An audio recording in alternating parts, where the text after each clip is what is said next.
Estimados colegas, gracias por estar presentes en este webinar denominado Futuros escenarios para la transformación digital en la construcción.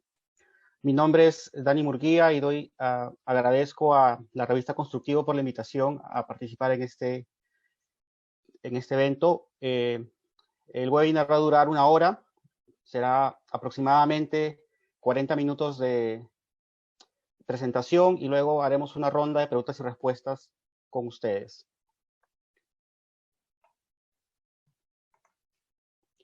Bien, mi nombre es Dani Murguía. Para los que no me conozcan, soy profesor de la sección de Ingeniería Civil de la Universidad Católica en gestión de la construcción.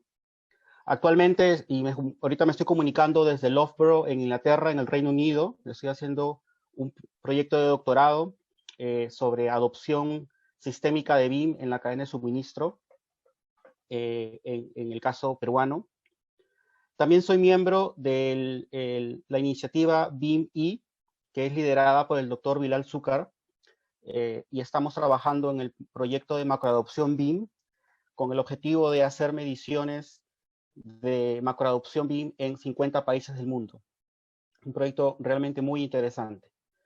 Asimismo, soy director del Centro de Innovación de la Tecnología en la Industria de la Construcción, CITIC, con varios colegas de la industria peruana de la construcción.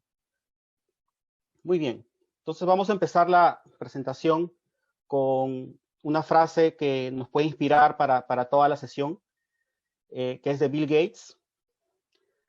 Siempre sobreestimamos el cambio que ocurrirá en los próximos 2 años y subestimamos el cambio que ocurrirá en los próximos 10. Y esto es a raíz de del título de la presentación, que es Futuros escenarios para la industria de la construcción en un entorno de transformación digital. Primero vamos a repasar algunos números, porque siempre es bueno recordar esto, cuál es el impacto de nuestra industria en el mundo. El PBI de la construcción es 10 trillones de dólares anuales y se estima que sea 17.5 para el año 2030.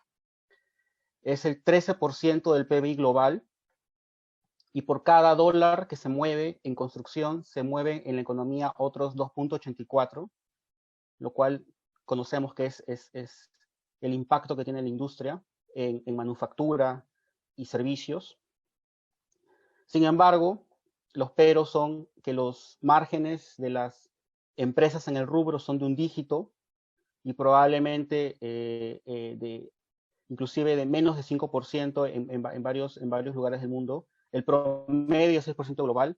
Solo un tercio de los megaproyectos que construimos en el mundo cumplen el costo, tiempo, calidad que esperamos.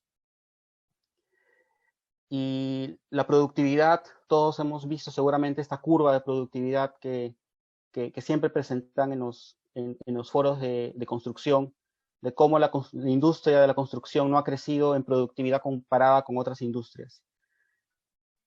Las estadísticas nos dicen que ha crecido 1% anual en los últimos 20 años globalmente. Esta es una imagen global. Y la construcción tiene altos impactos en el globo, consume 40% de la energía. Cuando se piensa además no solamente en la construcción, sino en el uso, la operación de los edificios e infraestructura que realizamos en el mundo, 40%, responsable del 40% de las emisiones de CO2 y de recursos naturales. Todos esos números están basados en reportes de Ernst & Young, McKinsey y del World Economic Forum. McKinsey nos dice que la tecnología puede mejorar el 15% de la productividad y reducir entre 4 y 6% los costos de construcción. Es una estimación que se ha hecho en estudios globales sobre la industria y la adopción de tecnologías en países que están a la vanguardia. Acá hay un gráfico de productividad en el mundo, 65 países.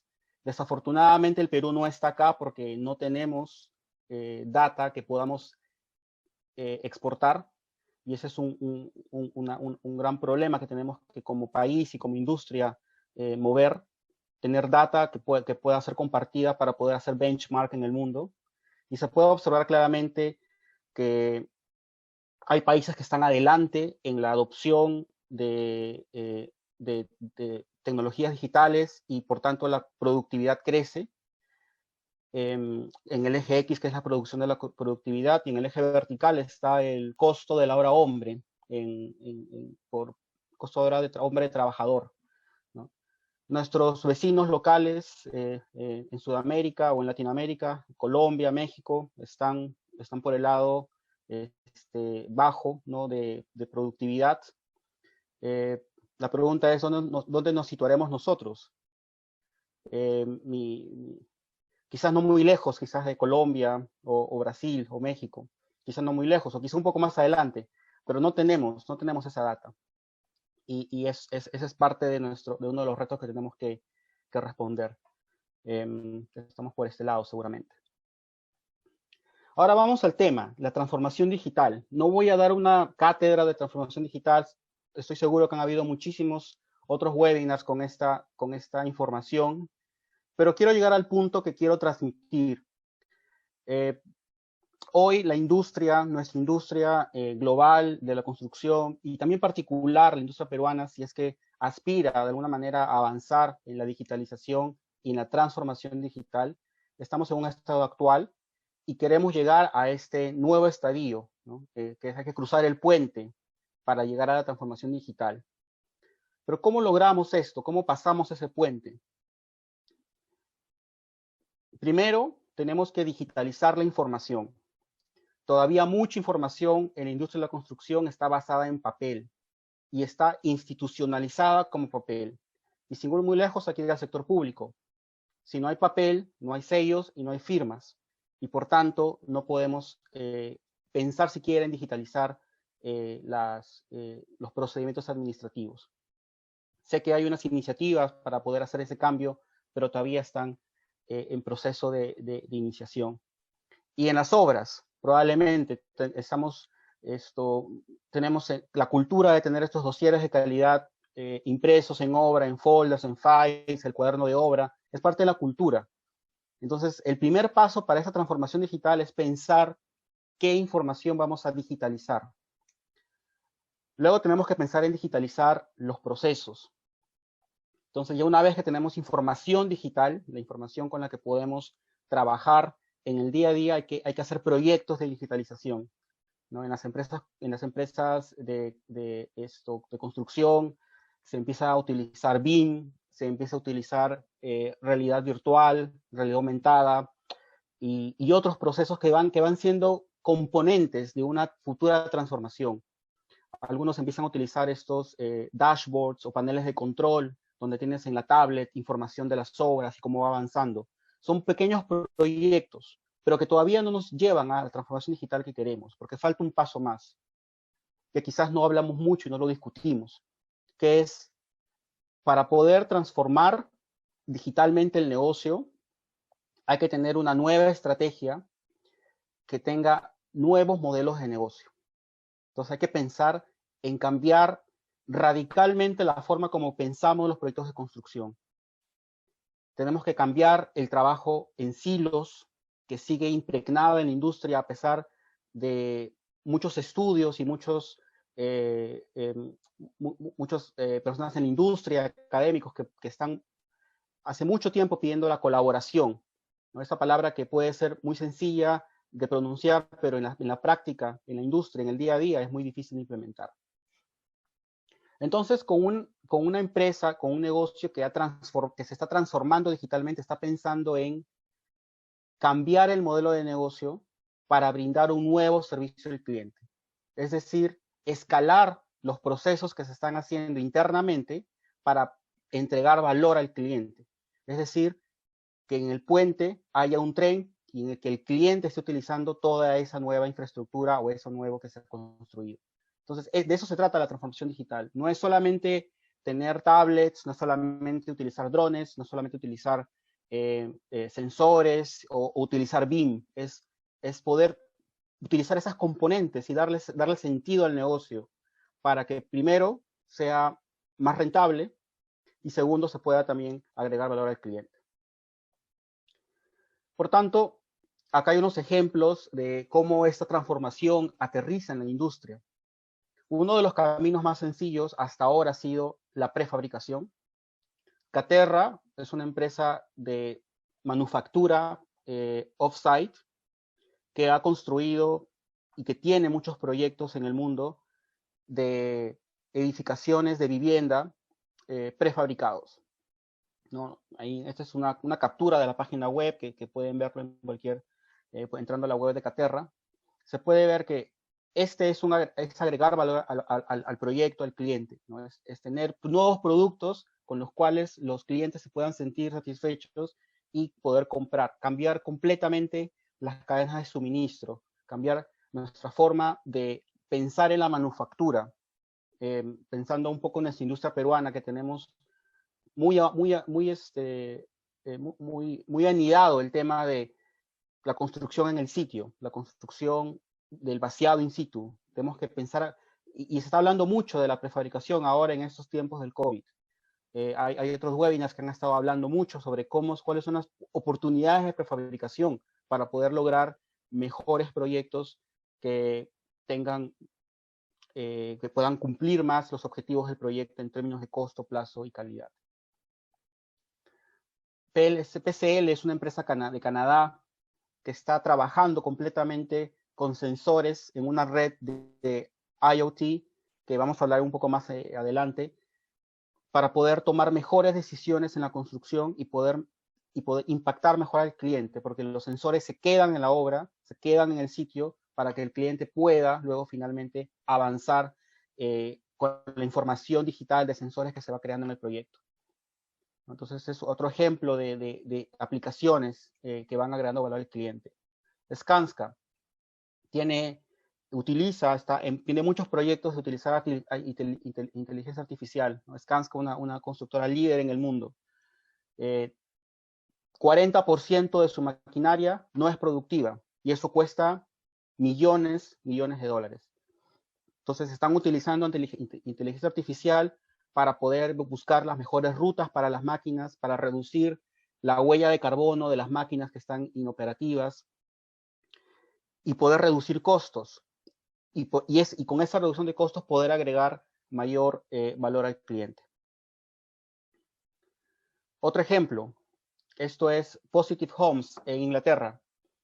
Es una empresa pequeña, ¿no? Que está desarrollando viviendas prefabricadas que se puede instalar un condominio, como en este ejemplo que se está viendo acá en la imagen, que se instalan en 5 días.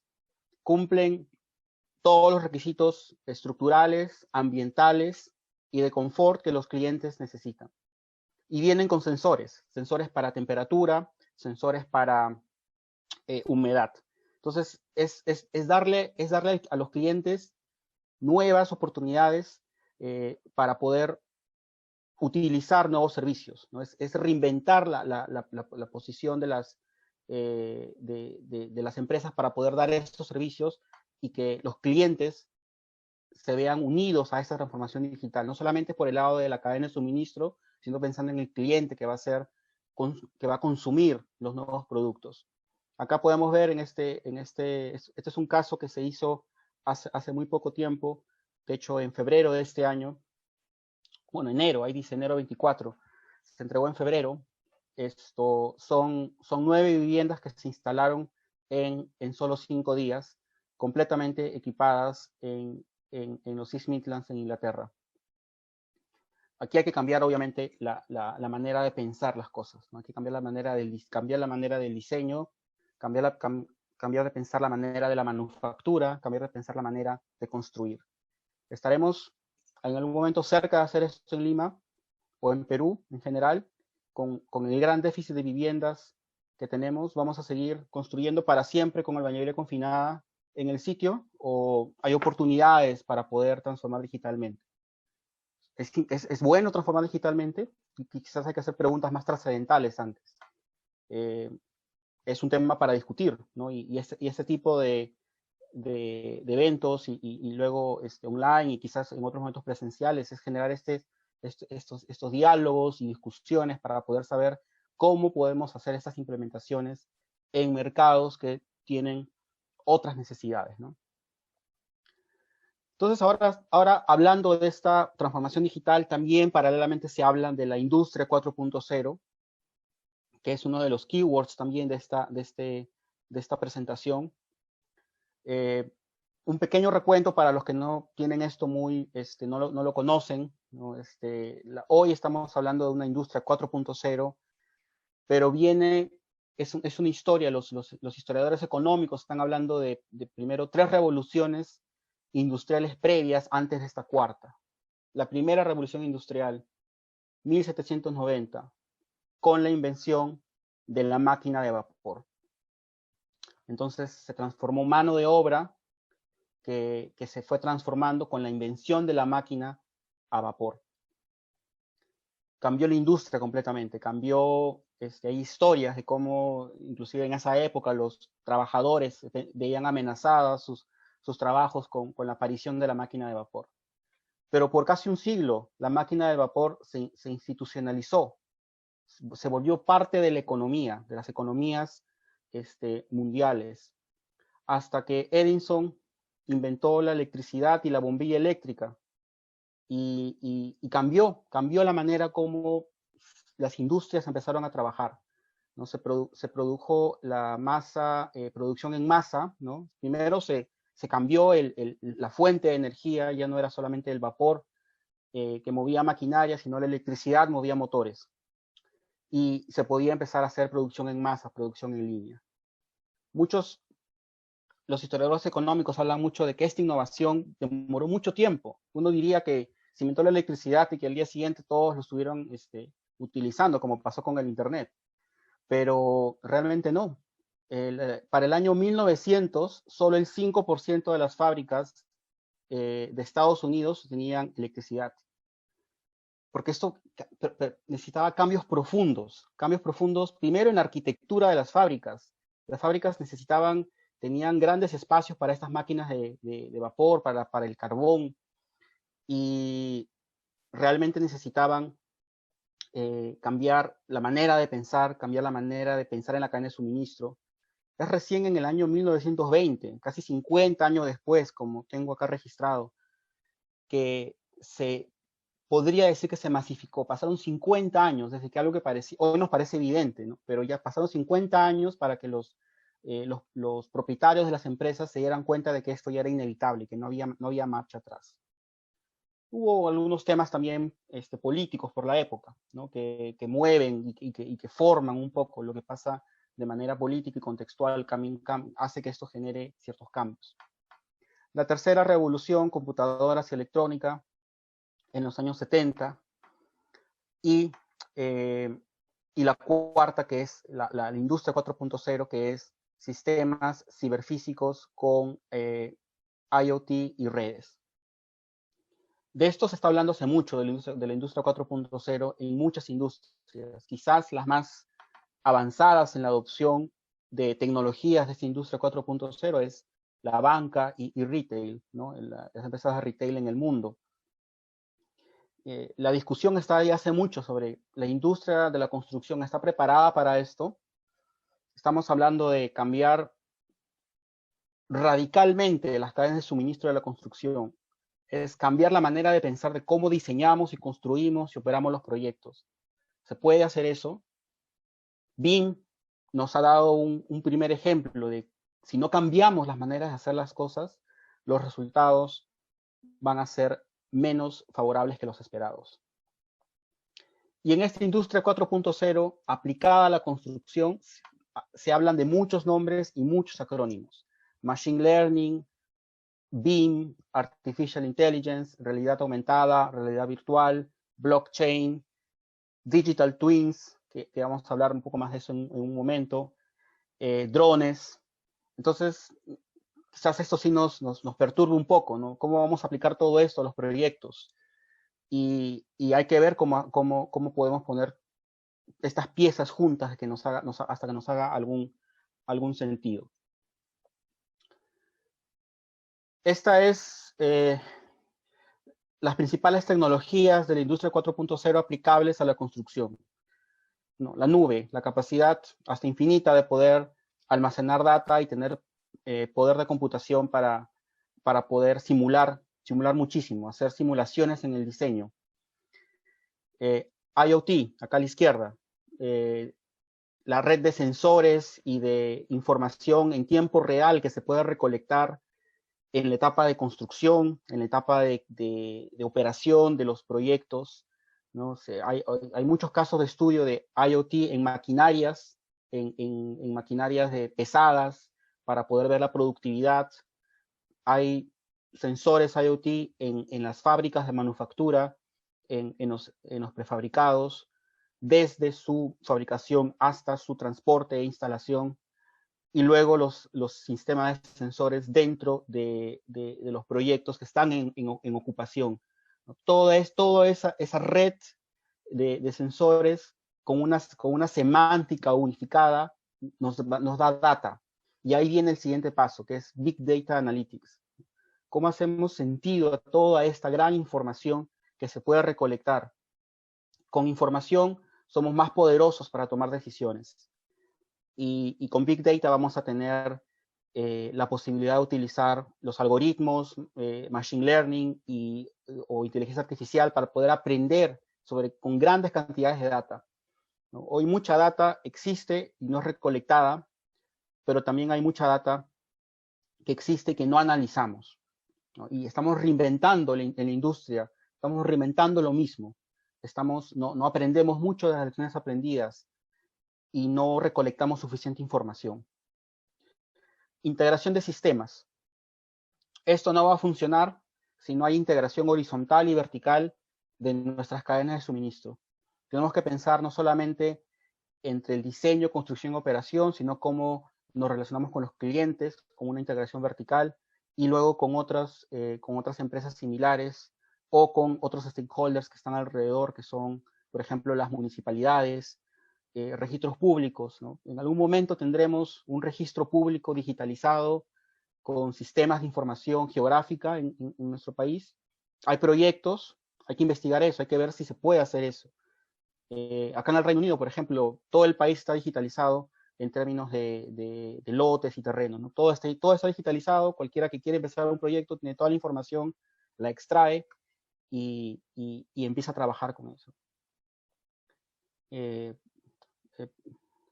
Luego tenemos tema de ciberseguridad, ¿no? Ciertamente grandes volúmenes de información nos hacen preguntar cómo gobernamos esa información, cuáles son los requisitos para acceder a la información, qué es público, qué es privado, ¿no? Las cámaras de CCTV, por ejemplo, nos dan grandes cantidades de data. ¿Cómo tratamos esa data? La data son objetos, que son personas, que son analizadas, o son rostros. El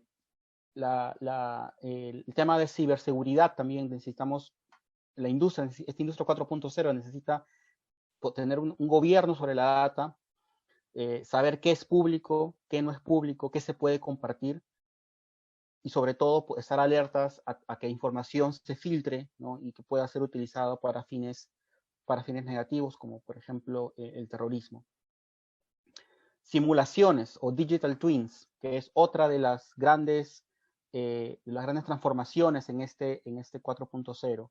Cómo tenemos una real representación digital del ambiente construido, no solamente los edificios, sino las redes de transporte, las ciclovías, los trenes, metros, electricidad, etcétera. Cómo tenemos esa información digital y cómo los gobiernos locales, regionales y nacionales utilizan esa información digital para mejorar la toma de decisiones en el gobierno y para la calidad de vida de los ciudadanos.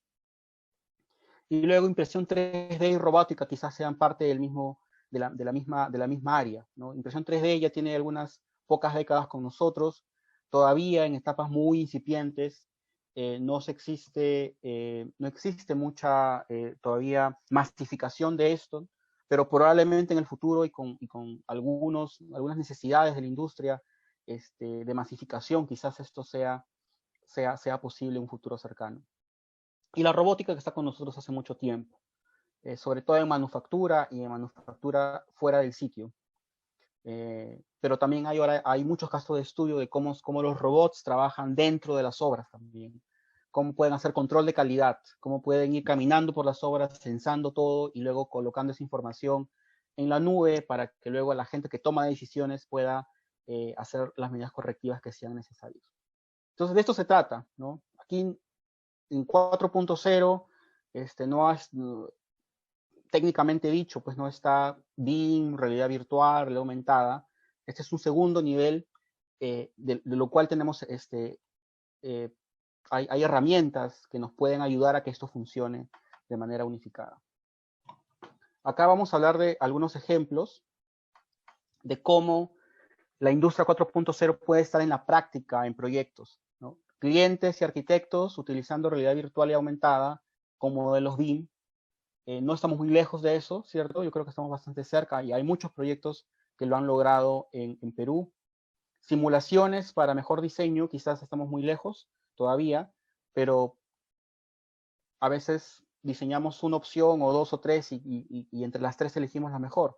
Pero ¿qué tal si simulamos 100 o 1000 opciones? ¿Y cuál es la mejor para el cliente? ¿Cuál es la mejor en términos de performance energética? Las simulaciones necesitamos gran poder de computación y la nube para poder trabajar con esto. Modelos BIM en la nube, entorno compartido de datos, es algo que está un poco en nuestra industria ya, estamos trabajando en eso. Y luego modelos BIM utilizados unidos a los software de costos o a ERPs para poder trabajar con blockchain y olvidarnos de las facturas o de las órdenes de compra. Es todo un gran tema que está tiene mucha movida en el ámbito académico y también en algunos casos de estudio de cómo se utiliza blockchain, por ejemplo, para alquiler de maquinarias, ¿no? Eso es lo que se está ahorita trabajando bastante. Y algunos prototipos de blockchain en cadenas de suministro reales. Los paneles de control, los dashboards, es cómo esa data se presenta ante nosotros para tomar decisiones con información en tiempo real del proyecto o con información de obras interconectadas. Entonces, un gerente de proyectos puede tener toda la información digital a la palma de la mano en la tablet y permite tomar mejores decisiones en el proceso. IoT en la obra, Internet of Things, sensores para equipos y materiales para mostrar el avance y el control. También se habla de sensores en los trabajadores. De hecho, hemos tenido un proyecto en la Universidad Católica como experimento, instalando IoT para poder controlar o si los trabajadores estaban en sus zonas correctas. Pero el espíritu quizás es cómo podemos utilizar sensores en los trabajadores para temas de salud y seguridad. Entonces, eso es parte de cómo esta tecnología también ayuda a la cadena de suministro en toda su extensión. Con data previa tendremos inteligencia artificial para poder predecir mejor, láser, drones para poder tomar data de manera automática y hacer as-builds y progresos de obras, data en tiempo real para operación y mantenimiento, y sensores como parte del ADN de los proyectos, de los edificios terminados, de nuestros hospitales, de nuestra infraestructura crítica, para poder utilizar Machine Learning y poder diseñar con esa información mejores proyectos en el futuro. Otro ejemplo del proyecto DECON de la Universidad de Loughborough, cómo existe una red de sensores desde la parte izquierda, que es la fábrica, luego en todo el camino hacia, en los trailers, hacia la construcción en el sitio. Todo con red de sensores, la nube, dashboards en la construcción, dashboards en la fábrica, y cómo una red de IoT nos permite poder hacer ese control y encontrar valor a esto. ¿Quién consume el valor de esto? El fabricante, el proveedor, el de manufactura de elementos prefabricados, lo consume el cliente con menores precios, o lo consume la construcción por la agilidad y la mejora en la productividad. De esto se tienen que hacer los modelos de negocio. No solamente es aplicar distintas tecnologías con costos que probablemente sean prohibitivos para algunas empresas. Pero lo importante es cómo encontramos el valor de esto, cómo la empresa se sienta, las mejores mentes empiezan a trabajar en esto, es decir, nos agrega valor, integramos la cadena de suministro y trabajamos hacia una mejora de la productividad. Otro ejemplo, y hay que ir un poco más rápido aquí, redes de IoT en construcción para una obra, este es de PCL de Canadá, tenían sensores en la parte izquierda, sensores con los gateways, que son los edge devices en las obras.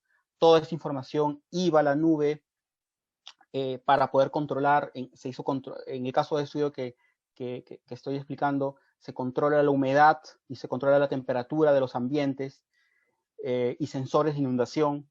Entonces, toda esa información es analizada y reportada en la nube y a través de dashboards es consumido por gerentes, clientes para toma de decisiones y para completar el proyecto a tiempo y dentro del plazo y con calidad. ¿Cómo es el panorama de la transformación digital en el Reino Unido? Hoy está pensándose en toda la cadena de suministro, diseño, construcción, operación, pero sobre todo la integración, ¿no? Ya pasaron la etapa de diseño y construcción en el año 2016 con el mandato BIM, operación, los clientes públicos muy interesados en poder utilizar la información digital y ahora están pensando en más grande, están pensando en la integración que es Digital Twins, que voy a explicar en un momento. En toda la cadena de suministro, no solamente es edificios, sino también son usuarios, maquinaria, transporte, trenes, servicios, electricidad, salud, educación. Es cómo se interconecta el ambiente construido, no solamente nuestros proyectos individuales, sino la red de proyectos o de infraestructura crítica que hace que las ciudades vivan y donde podamos tener mejor calidad de vida. Entonces, en este posicionamiento de la transformación digital, no solamente se habla de la izquierda, que es planificación, diseño y construcción, que quizás ahí estamos atorados nosotros, tenemos que empezar a pensar un poco más como industria. Tenemos que integrar la operación y mantenimiento, cómo la información digital es utilizada por los operadores y luego por los proveedores de servicio, ¿no? por retail, hospitales, proyectos de salud, clínicas, hospitales, y luego cómo los ciudadanos utilizan esos proyectos y cómo toda esa información no solamente es en un sentido, sino regresa. Hay retorno de información porque hay que aprender muchísimo de si los proyectos se han construido, diseñado bien. Entonces, este es el gran flujo que permite hacer mejores proyectos, mejores ciudades, y está centralizado o tiene como una parte de su ADN a la información digital, ¿no? Sin información digital no podemos hacer esto. Entonces hay que transformar digitalmente al sector público, al gobierno, y esto es lo que está pidiendo los Digital Twins, que es la simulación, ¿no? Esos Digital Twins que son la representación digital de lo que existe en el mundo físico. ¿Y qué existe en el mundo físico? Tenemos redes de agua y desagüe, energía, telecomunicaciones, trenes, buses, transporte, salud, educación, temas meteorológicos. Hay mucha información que no solamente es nuestros proyectos individuales, sino estamos hablando ahora de infraestructura crítica. A este punto, estamos hablando de cómo el país empieza a integrar la información digital de su infraestructura crítica para mejorar, primero para entender cómo funciona esta infraestructura, de tal manera que el gobierno y la industria puedan tomar decisiones informadas en el futuro. Entonces, ¿qué se está buscando con los Digital Twins en el Reino Unido? Es optimizar recursos como la energía y el agua, reducir los cortes en los servicios de salud, servicios de trenes, por ejemplo, y mejorar el flujo de tránsito. Incrementar la resiliencia de las infraestructuras o de las ciudades ante actos terroristas y desastres, y todo apuntando a mejorar la calidad de vida de las personas. Entonces, dicho todo esto, transformación digital, integración, cliente,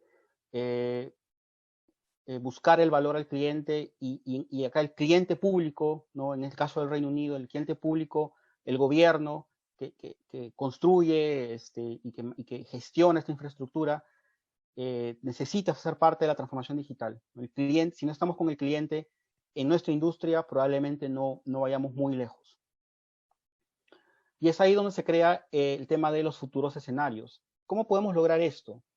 Y cómo en nuestro contexto peruano, que quizás tenga ciertas cotas, estamos con unos bordes quizás más restringidos en varios aspectos.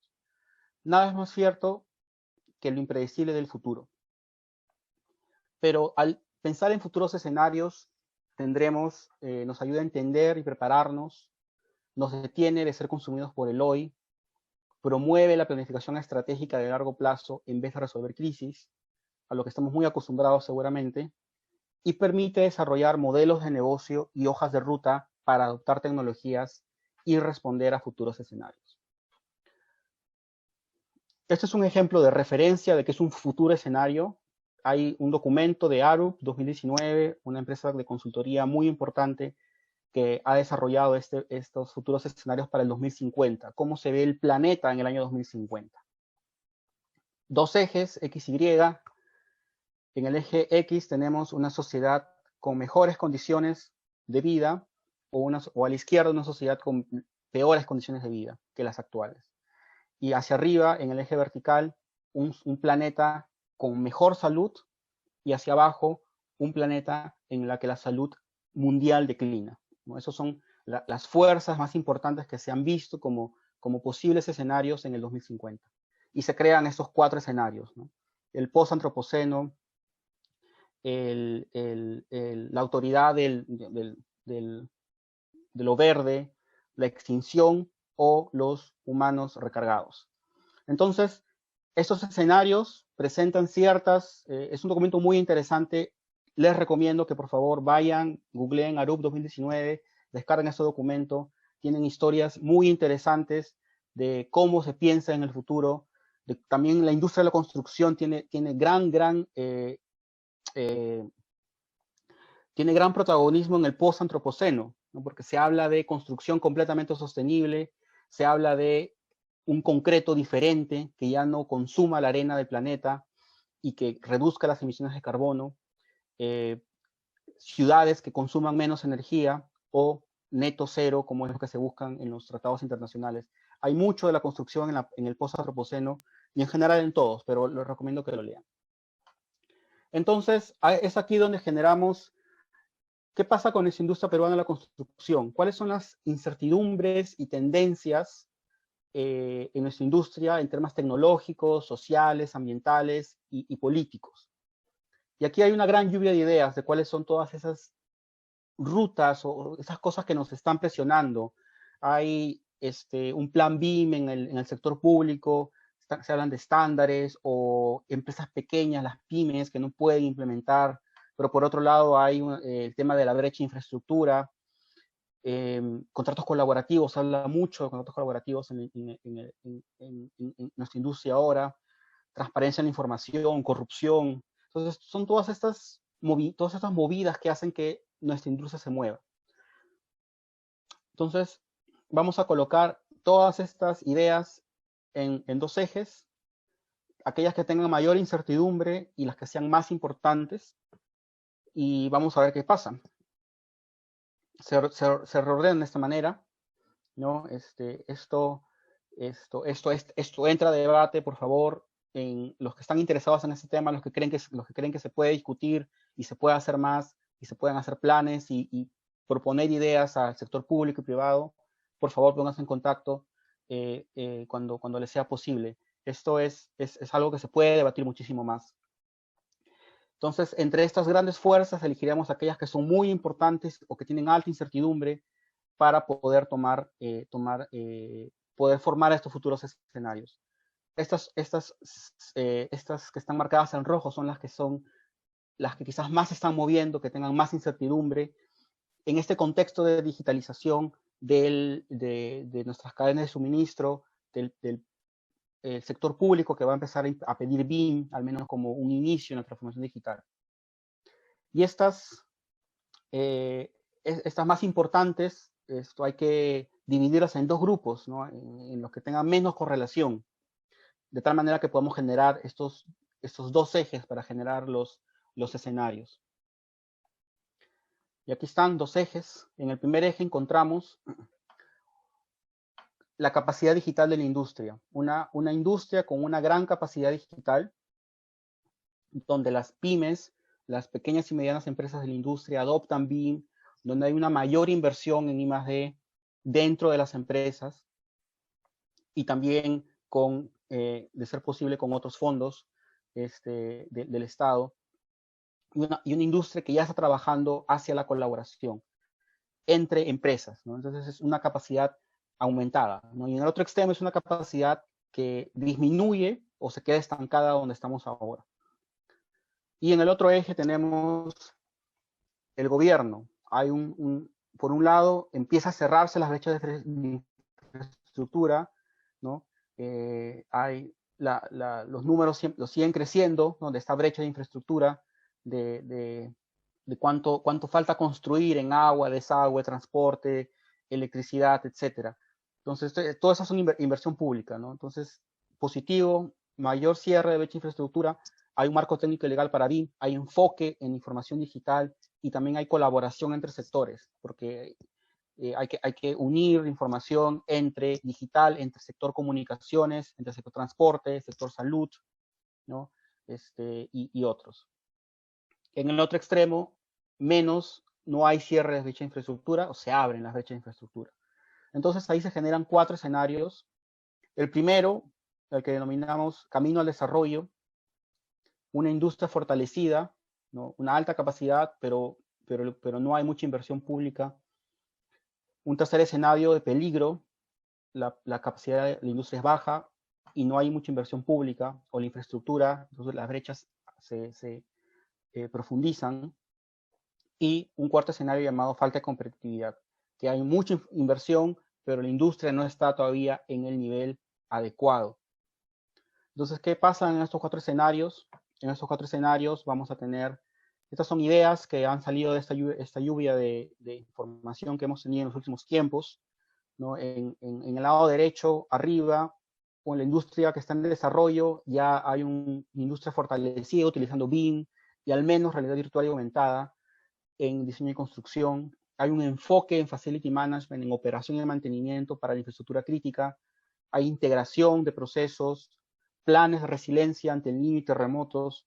Con la pandemia hemos encontrado, pues ha desnudado las debilidades. ¿Qué va a pasar cuando tengamos terremotos pronto o más fenómenos del niño? ¿No? Tenemos que tener esta infraestructura resiliente, tenemos que tener información digital para tomar mejores decisiones. Y se puede pensar de viviendas masivas prefabricadas. En una industria fortalecida hay un aumento de la productividad en el sector privado, se aumenta el uso de prefabricados, sector público que está colaborando también porque el sector privado está preparado, hay una capacidad exportadora, ¿no? Que pueda ser competitiva con mercados globales y una creciente cantidad de profesionales capacidades. La zona de peligro, una lenta recuperación después del COVID-2019, muchas controversias, proyectos paralizados, fuera de plazo, corrupción persistente, industria menos atractiva para las futuras generaciones, y tenemos que atraer más talento a la industria que construye el país en las siguientes décadas. No podemos dejar que eso pare. Y falta infraestructura, en este escenario hay falta de inversión en infraestructura que puede crear una gran crisis política y social y ¿por qué no regímenes autoritarios en un futuro? Falta de competitividad. Solamente las grandes contratistas están preparadas para competir, pero no las pequeñas empresas. Por el gobierno podría ofrecer incentivos para digitalizar la industria. Hay ingreso de empresas extranjeras con las capacidades requeridas por el gobierno. Eso puede generar competencia.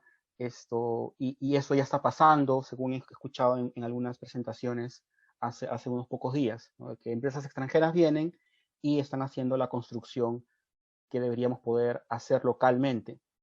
Y las universidades empiezan a formar en BIM para poder generar estas capacidades que se vayan creciendo, ¿no? Hoy las universidades públicas con muy contadas excepciones, el tema BIM todavía es ajeno a la formación.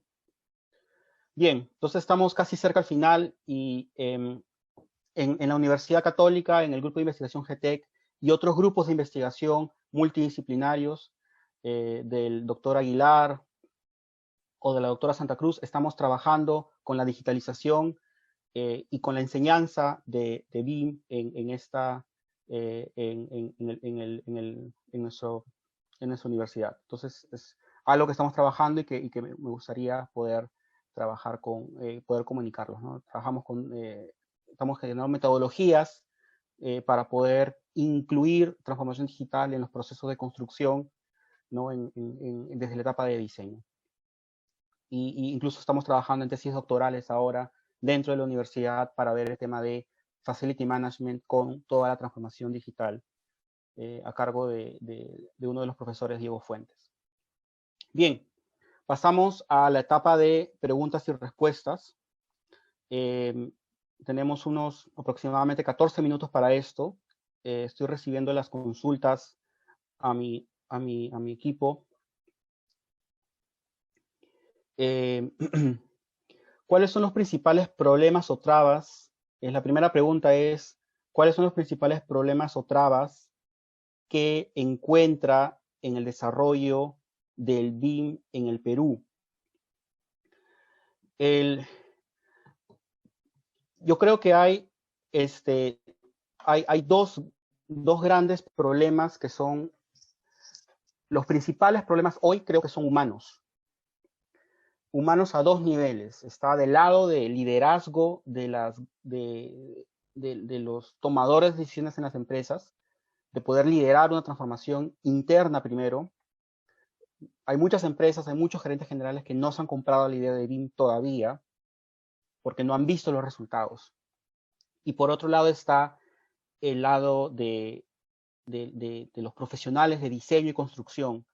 Los comportamientos y la atracción a BIM todavía hay mucha resistencia al cambio todavía. Ciertamente hay muchos profesionales capacitados, hay empresas que están haciendo trabajos estupendos y lo podemos ver en las redes profesionales de que hay mucho avance en BIM.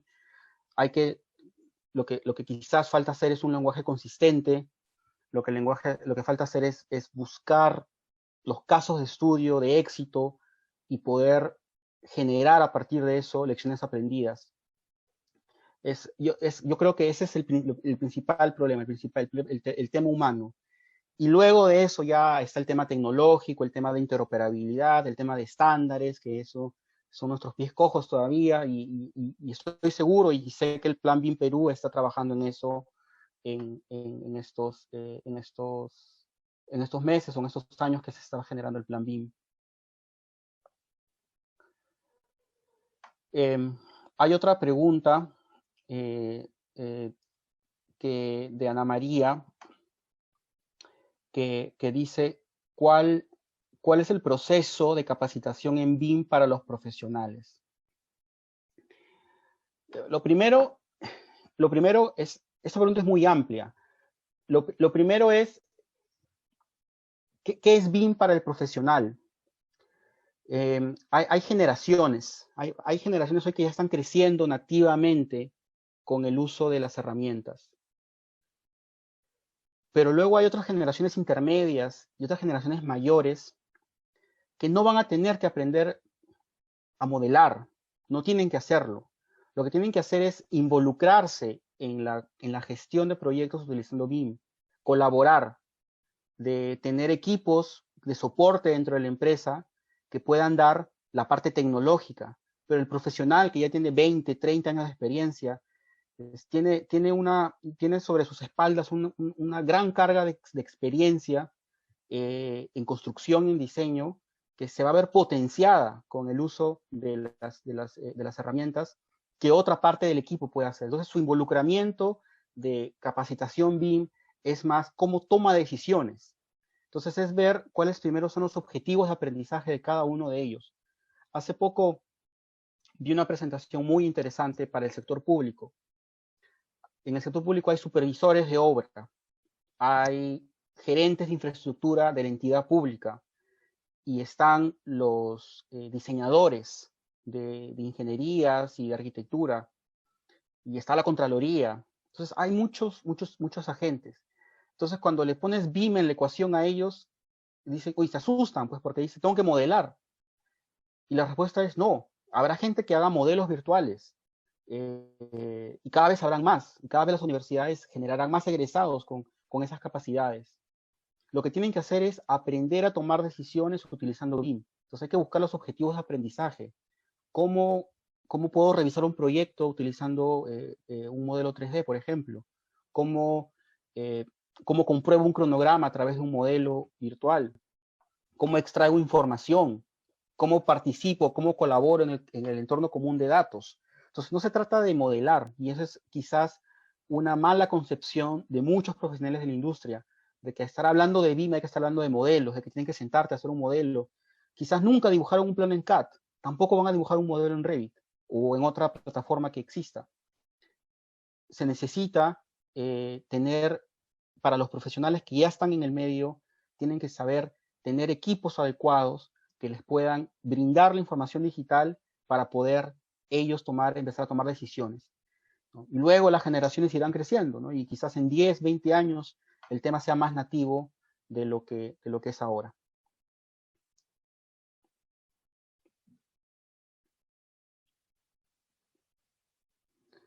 El, los escenarios, hay una pregunta que es, ¿cómo se presenta el escenario en el Perú para la digitalización de los proyectos de construcción? Eh, si vamos a... No hay un único escenario, ¿no? Esto no pretende predecir nada, no pretende predecir el futuro, así como tampoco hay un solo presente, pueden haber muchos futuros también. Y lo que yo creo es que va a haber un poco de todo. Puede haber un poco de todo depende del sector, depende del nivel de gobierno. Quizás en gobiernos locales, regionales, el asunto todavía sea muy duro de poder digitalizar. Aparentemente a nivel de gobierno, a nivel ministerial, el asunto está bastante claro, un poco más definido. Hay trabajo que hacer, hay sectores importantes, hay infraestructura crítica que se tiene que construir, que se está construyendo y que necesitamos estar a la altura de lo que pasa en el mundo, ¿no? Hoy estamos compitiendo ya no solamente entre nosotros, sino con el mundo. ¿Quiénes están ganando las licitaciones de las líneas de metro? ¿Quiénes están haciendo los estudios de prefactibilidad? ¿Quiénes están haciendo los grandes proyectos de infraestructura? ¿Quiénes están haciendo el aeropuerto de la ampliación de Jorge Chávez, Chinchero? Entonces tenemos que pensar en que estamos trabajando en un mundo globalizado. Entonces, yo quisiera que estemos camino al desarrollo. Yo quisiera que la industria tenga una mayor capacidad digital. Yo quisiera que las empresas pequeñas de diseño y las empresas constructoras pequeñas trabajen hacia un camino BIM, que inviertan en inversión y desarrollo, va de la mano con incentivos también, es algo que quizás no existe en esa industria, muy difícil encontrar eso, incentivos del gobierno, pero hay casos donde esto ha funcionado en el mundo. Yo veo mayor colaboración, yo veo que existen intenciones de cambiar. Tenemos que buscar que las cadenas de suministro aumenten, ¿no? Entonces, ojalá que tengamos un poco de todo y sobre todo alejados de peligro, ¿no? Sería muy, ¿no? No sabemos qué va a pasar en 10 o 20 años, pero la brecha de infraestructura no se está cerrando, ¿no? Y cada vez está aumentando más inclusive.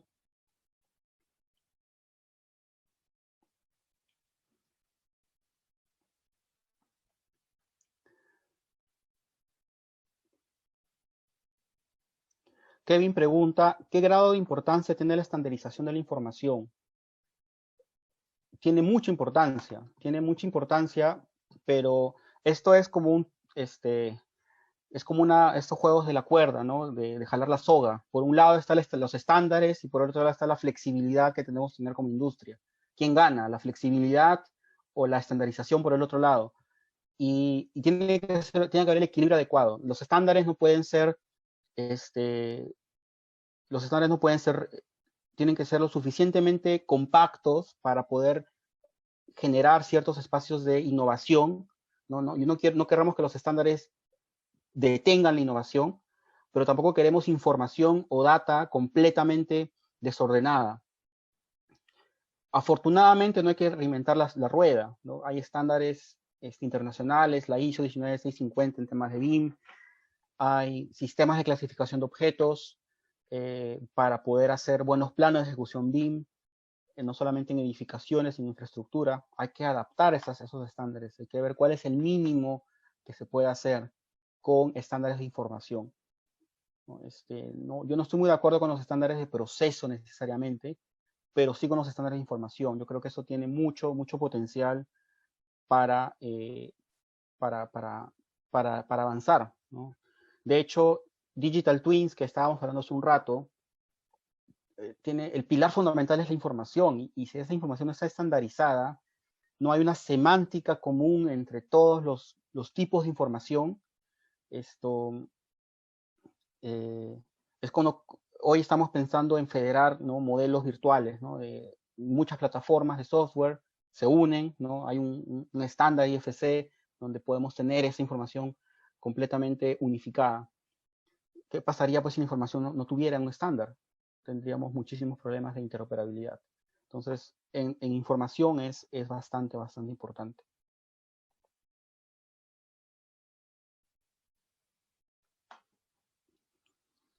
Hay otra pregunta que dice, los proyectos de los PIP de inversión pública no tienen gestión de operación y mantenimiento, solo gasto. ¿Sería factible incluir el Facility Management al plan BIM desde el inicio? Yo he estado siguiendo muy de cerca los desarrollos del plan BIM con muchos colegas que están trabajando en esto y con gente de CDBB de acá del Reino Unido. Y el objetivo del plan BIM es transparencia, calidad, reducción de plazos y costos, ¿no? Y dentro de eso está la operación y mantenimiento, ciertamente. No podemos pensar en hacer todo esto, en hacer BIM, solamente para hacer diseños compatibles. Estaríamos, creo que, desaprovechando una oportunidad histórica de hacer algo importante para nuestra industria. Si vamos a utilizar BIM para compatibilizar y sacar metrados, probablemente no estaremos tomando la mejor decisión. Hay que pensar en cómo esa data, cómo esa información digital nos sirve para la operación y mantenimiento. Cómo nos evitamos hacer consultorías de levantamiento de información existente, ¿no? ¿Cuánta plata se va en eso? ¿Cuánta plata se va en no tener información de los activos que tenemos, de pistas y veredas, de agua y desagüe? Algún día Sedapal será digital y las empresas de servicios, yo creería que hay mucho potencial, sino que hay que hacerlo.